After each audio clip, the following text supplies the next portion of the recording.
Mummy जी आपका खाना लगा दूँ? मधु ने पूछा। बड़ी आई खाना लगाने वाली। तू कौन होती है मुझे खाना देने वाली? ये घर मेरा है और हाथ पैर सही सलामत है मेरे। तेरा क्या भरोसा खाने में जहर मिला कर दे दे। लगता है माँ बेटे का झगड़ा लगवा कर चैन नहीं मिला। उसे बुरा बनाकर खुद मेरे सामने अच्छा बनने का नाटक कर रही है। तू क्या समझती है मैं कुछ नहीं जानती? ये बाल धूप में सफ़ेद नहीं किए मैंने। अच्छे से समझती हूँ मैं तुम जैसी घर तोड़ने वाली बहुओं को। अनीता जी बिना रुके बोले ही जा रही थी और मधु चुपचाप सुन रही थी, क्योंकि ये उनका रोज का नाटक था। गौरव मधु का पति और अनीता जी गौरव की माँ। लगता है माँ बेटे के बीच सुबह सुबह जब तक तकरार नहीं होती खाना हजम नहीं होता था दोनों का। पर सब कुछ होने के बाद अनीता जी सारा दोस्त अपनी बहू पर डाल देती। 3 ही महीने हुए थे मधु और गौरव की शादी को। लव अरेंज थी शादी, इसलिए अनीता जी मधु को कम पसंद करती थी। गौरव अनीता जी और जगदीश जी का इकलौता बेटा था। शादी से पहले ही गौरव ने मधु को समझा दिया था कि उसे सब मंजूर है, लेकिन माता पिता से अलग होना नहीं। और शायद यही एक वजह थी कि मधु अनीता जी के जौहर से भी ज़्यादा कड़वे घूंट चुपचाप सह लेती थी। बिना माँ बाप की बेटी मामा मामी के घर पली बड़ी मधु का हमेशा से एक ही सपना था कि उसे सास ससुर के रूप में माँ बाप मिल जाए। ससुर तो पिता से भी बढ़कर थे, लेकिन शायद माँ का प्यार उसके नसीब में नहीं था। 3 महीने हुए थे उनकी शादी को, लेकिन इस 3 महीनों में एक दिन भी ऐसा नहीं बीता होगा जब अनीता जी ने मधु को खरी कोटी न सुनाई हो। बिन माँ बाप की पली मधु हर परिस्थितियों का हंस के सामना कर लेती। तकदीर ने उसे कठिन परिस्थितियों का सामना करना स्वतः ही सिखा दिया था। रात को ऑफिस से घर लौटते ही गौरव माँ की गोद में सर रखकर सो गया। सर में हाथ फेरते हुए अनीता जी ने ऐसे तीखी नज़रों से मधु की ओर देखा मानो वे कह रही हो, तू चाहे कितनी भी कोशिश कर ले मेरे बेटे को मुझसे अलग नहीं कर सकती। मधु अच्छे से जानती थी कि गौरव चाहे अपनी माँ से कितनी भी लड़ झगड़ ले, पर उनके खिलाफ एक शब्द भी नहीं सुनेगा, और इसलिए इस बारे में उससे बात करना व्यर्थ होगा।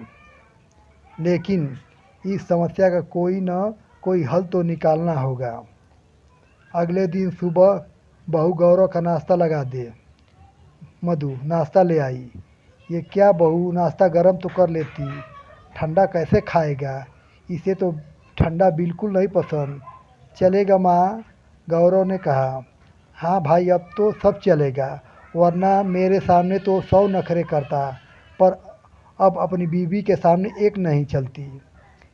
माँ आप बात का बतंगड़ बना रही हो, गौरव ने जवाब दिया। और फिर शुरू हुई गौरव और अनीता जी की बहस। उस दिन तो बात बहुत बिगड़ गई। 2 घंटे तक माँ बेटा बहस करते रहे। गौरव बिना नाश्ता किए ही ऑफिस चला गया। गौरव के जाने के बाद मधु ने अपनी प्लेट लगाई और नाश्ता करने लगी। कैसी औरत है, पति बिना नाश्ता किए चला गया और खुद आराम से बैठकर नाश्ता कर रही है। पता नहीं क्या जादू टोना कर दिया है मेरे बेटे पर, बिन माँ बाप की जो है। मामा मामी ने तो कुछ सिखाकर भेजा नहीं। अच्छे संस्कार दिए होते तो बस करो मम्मी जी, आप जब तक मुझ पर इल्ज़ाम लगा रही थी मैं सह गई, लेकिन अपने माता पिता यानी मामा मामी के खिलाफ़ एक शब्द भी नहीं सुन सकती। मैं बड़ी मुश्किलों से पाल पोस कर बड़ा किया है उन्होंने मुझसे, वरना बिन माँ बाप की बेटी के लिए कौन करता है इतना कुछ। अगर जादू टोना ही करना होता तो सबसे पहले आपको बस में करती। और रही बात संस्कारों की, तो अगर संस्कार नहीं दिए होते तो 3 महीनों से मैं आपके बेवजह के इन इल्ज़ामों को चुपचाप नहीं सहती। संस्कारों में शायद आपके कमी रह गई हैं, इसलिए आप डरती हो कि आपका बेटा आपको छोड़कर न चला जाए।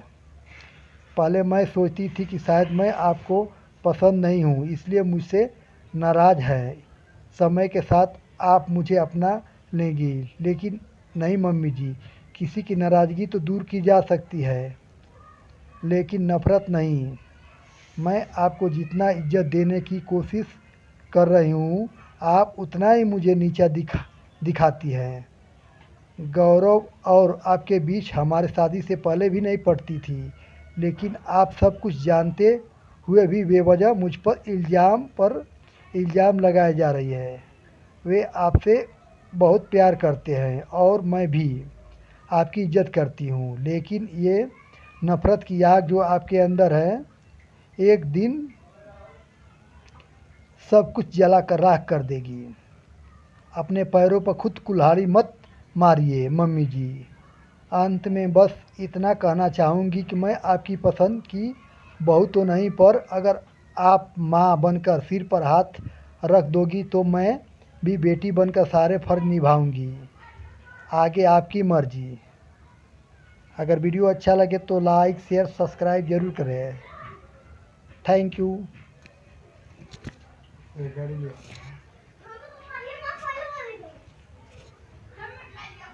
अरे भैया